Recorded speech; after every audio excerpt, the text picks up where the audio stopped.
Thank you. Ladies and gentlemen, I was being advised by His Excellency President Ruto that there is a Baba, a title that seems to go to His Excellency Olusegun Obasanjo, and then there is Baba. So, Your Excellency, RAILA AMOLLO ODINGA, the podium is yours. You can address us. Thank you. Haya. Your Excellency, President William Samoei Ruto, President of the Republic of Kenya, Your Excellency, President Yoweri Kaguta Museveni, President of the Republic of Uganda, Your Excellency, President Mama Suluhu Hassan, President of the United Republic of Tanzania, Your Excellency, President Salva Kiir, President of the Republic of South Sudan, and Your Excellency, Baba Olusegun Obasanjo,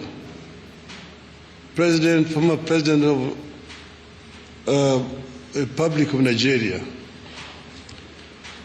Then my brother, former President of the United Republic of Tanzania, Jakaya Mrisho Kikwete. My other brother from Burundi, General Gervas Ndikarukubuka, the Prime Minister of the Republic of Burundi, and Brother James Kabere, Minister of State for Foreign Affairs of the Republic of Rwanda. Distinguished diplomats, ladies and gentlemen, hamjambo, good morning. I am so delighted to have opportunity to stand before you here this morning to see this distinguished audience here. I want to say that this is an occasion which the Lord has made, and let us be proud in it.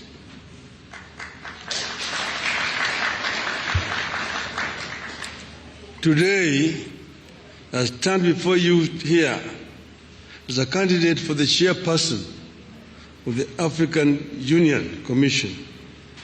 I'm personally encouraged and humbled by the collective support for my country and the Eastern African region. The official unveiling of my candidacy as Kenya's nominee for the chairmanship of the African Union Commission is a major impetus and milestone in my bid. And I'm so happy that my brothers and sisters have taken time to come and be here physically and personally today.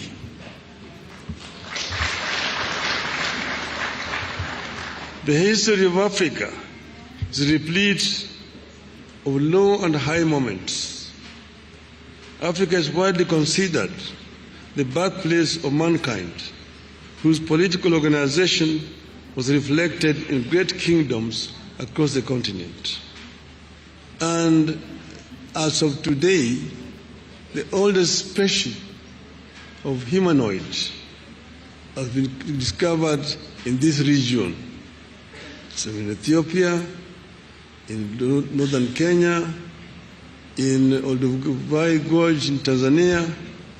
So there's no doubt that this is the home of mankind.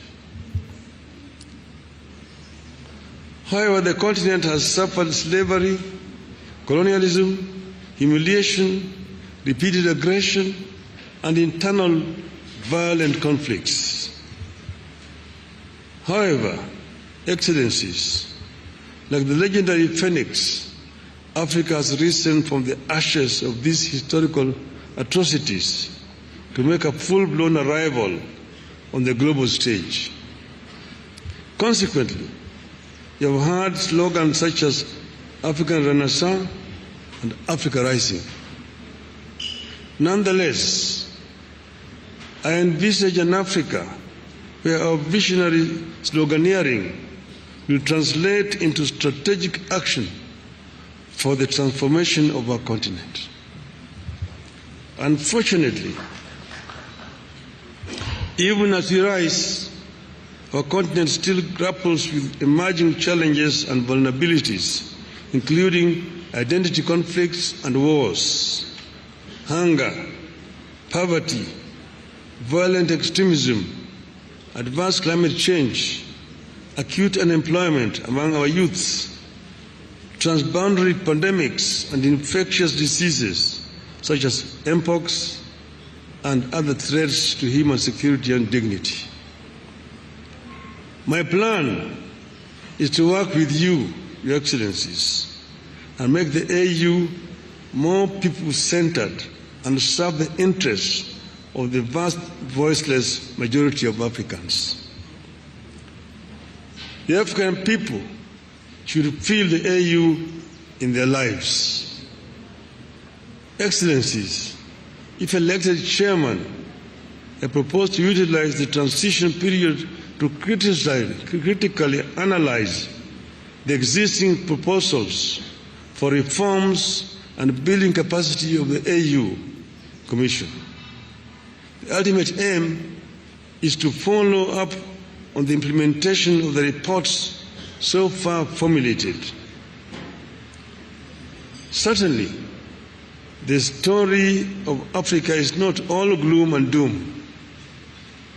Thanks to the work Your Excellencies are doing, Africa has been on an upward and positive trajectory in recent years. In February, the African Development Bank reported that Africa will account for 11 of the world's 20 fastest growing economies this year. The continent is set to remain the second fastest growing region after Asia.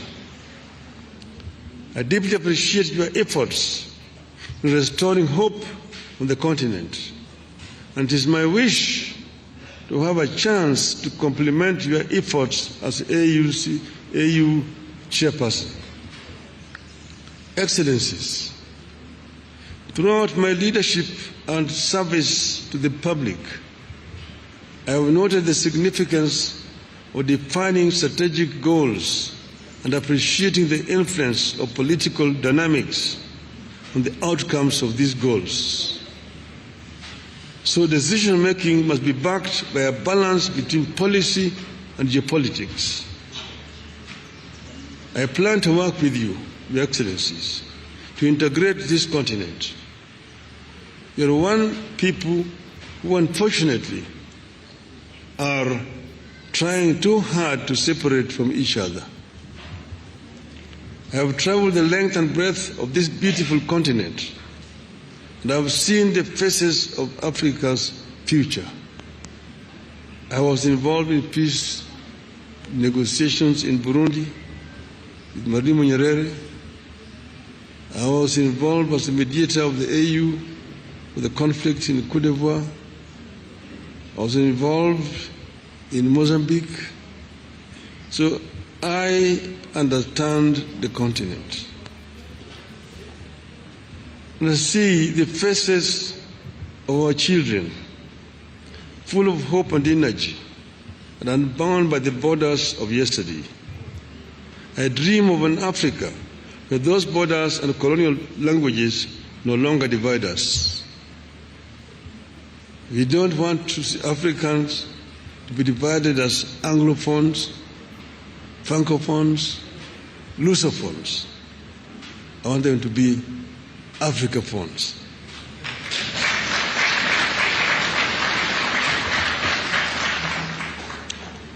From the hills of Kenya to the deserts of Sahara and the Kalahari, from the lakes of Great Rift to the rainforests of Central Africa, From Indian Ocean to the Atlantic, Africans must be one. Its resilience and hope for a bright future transmitted to our young people. Excellencies, ladies and gentlemen, my selection to be Kenya's candidate is not about one man's ambition, but an African's journey to serve the motherland. Indeed, I plan to constitute my cabinet of chairpersons with a continental outlook. I'm grateful that friends and eminent persons across Africa have volunteered to engage in my campaigns from the West, North, South, Central, and of course, Eastern Africa. Excellencies, I'm ready to serve. My heart is ready and my hands are steady, and with your support, I shall get the opportunity to be of service to Africa, the cradle of mankind. I am made in Eastern Africa for Africa. I have said that I'm an Afro-optimist as opposed to Afro-pessimist. Afro-pessimists are those people who have given up on Africa, who say Africa is a lost cause, a wasted continent. But Afro-optimists are those people who believe in African development, that Africa can be developed with the efforts of the African people. This is what I believe in. I have come from the school that believes in the efforts of the founding fathers of our continent, those who were visionary, who envisioned an Africa that was united. Kwame Nkrumah, Ahmed Sekou Touré, Gamal Abdel Nasser, the late Emperor Haile Selassie, Jomo Kenyatta, Jaramogi Oginga Odinga, Mwalimu Julius Kambarage Nyerere, Kenneth Kaunda. Those were some of the founding fathers of our continent, who believed that Africa will only develop if it is united. Nkrumah said that Africa must unite or perish. That is the school in which I'm coming. To be able to realize the dreams of the founding fathers, first you need peace on the continent. In 2013, they talked of silencing the guns. But in 2024, the guns are not silent on the continent. We will work to ensure that guns are silent so that we can be able to have a peaceful development. Secondly, Africa is a victim of climate change. Africa today suffers from twin disasters: droughts and floods on the continent. Yet Africa has emitted very little of the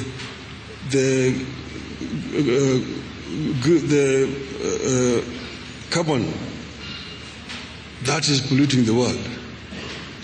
So Africa needs to be compensated. But this will not come if Africa goes to negotiate as individual countries. If we go and talk as Kenya, as Uganda, Tanzania, Nigeria, Mozambique, Egypt, or Algeria, the rest, those major offenders will not listen to us. But when we go and talk as Africa, they must listen to us and be able to get a fair deal in the issue of climate change. We also need to green Africa. But you know, Africa is also home to the second largest carbon sink in the world, the Congo forest. But how do we continue to green Africa, to arrest the desertification, southern advance of Sahara Desert? These are issues, they are challenges which we are equal to. We can be able to deal with these issues effectively if you have got an effective organization in Addis Ababa. African youth today drown in the Mediterranean trying to get to greener pastures in Europe. It's a shame. We must arrest this trend and ensure that we create conducive environment within the continent here. That this youth do not have to flee to go to Europe. And this will only happen if Africa works together as a united continent. We know that Africa is one of the richest continents on planet Earth. It is a paradox. The richest continent is also the poorest in terms of living conditions of its people. This we must put to rest. We should not continue to blame those other people who have exploited the continent. We have the ability to reverse this trend and get Africa moving forward again.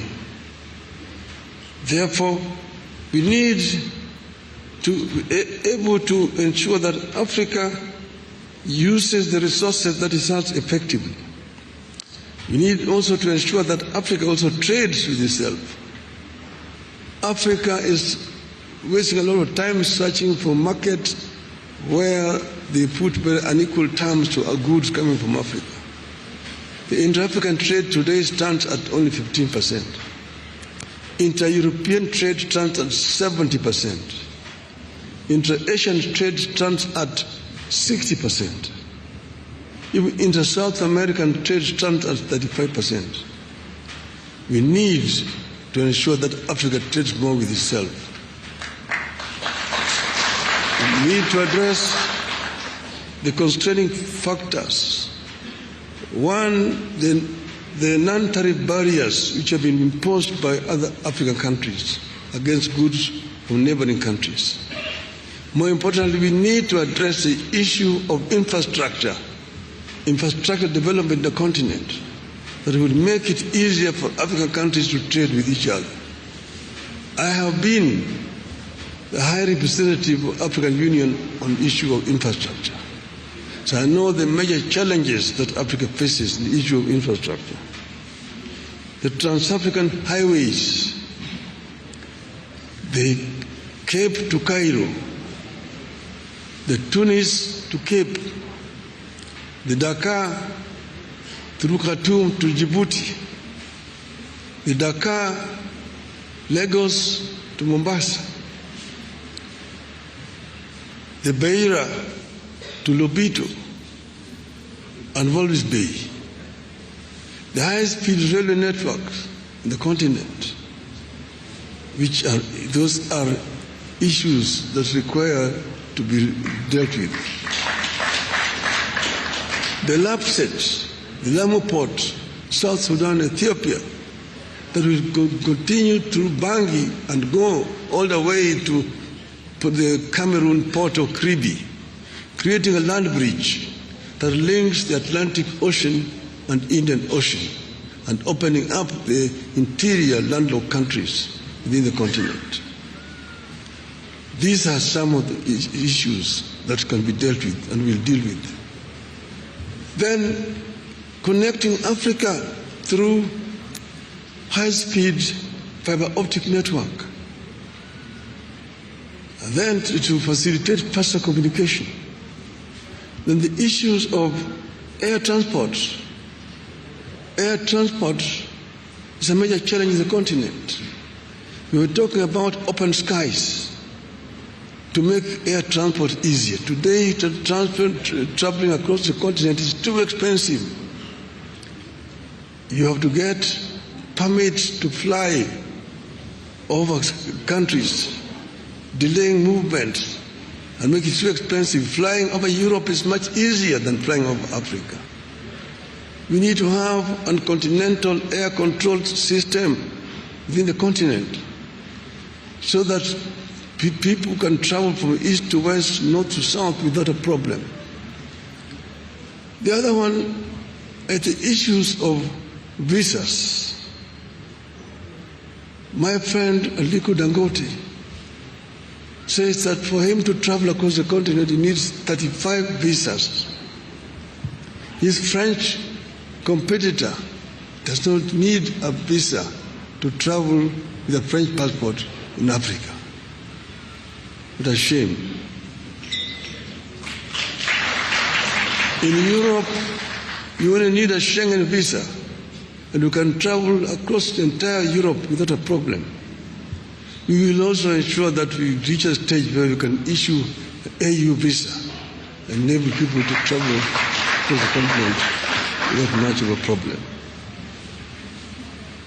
I therefore want to conclude by saying that I am ready for Africa.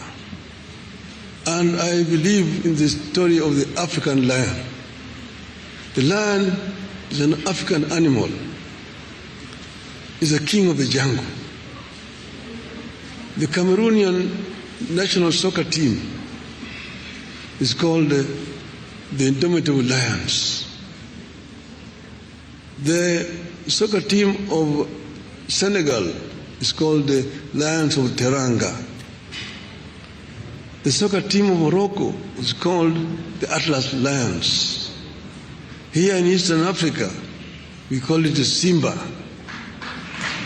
We call it the king of the jungle. When the king roars, the jungle listens. So our story of the African lion. The African lion is giving a message to the Asian tiger. Tiger is the Asian animal. And I want my Asian friends here not to take offense. The African lion is giving a message to the Asian tiger. That you Asian tiger, you've danced on the stage alone for far too long. It's your time to quit. The European bear retreated to the North Pole long time ago and is freezing there in the ice. The American panther is also on the retreat. But I'm here as the African lion.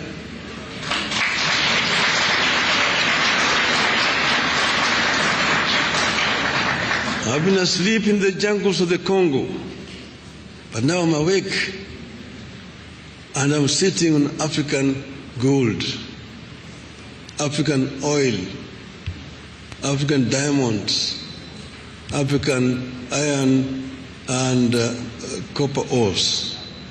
I'm sitting on African bauxite. I'm sitting on African lithium and coltan and uranium. And I have the ability to transform all these materials that I have into wealth for the benefit of my people and claim the 21st century as an African century. End of the message from African Lion. Thank you very much, ladies and gentlemen.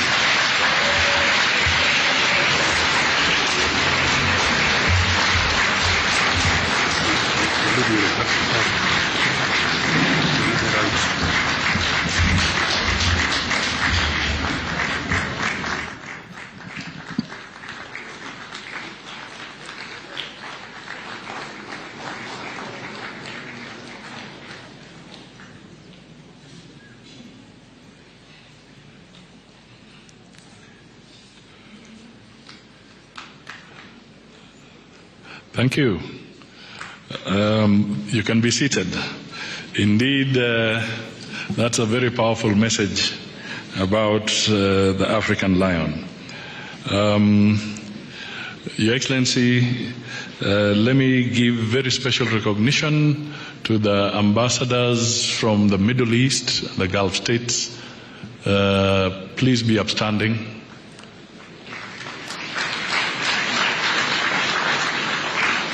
Thank you so much for being present with us. Let me also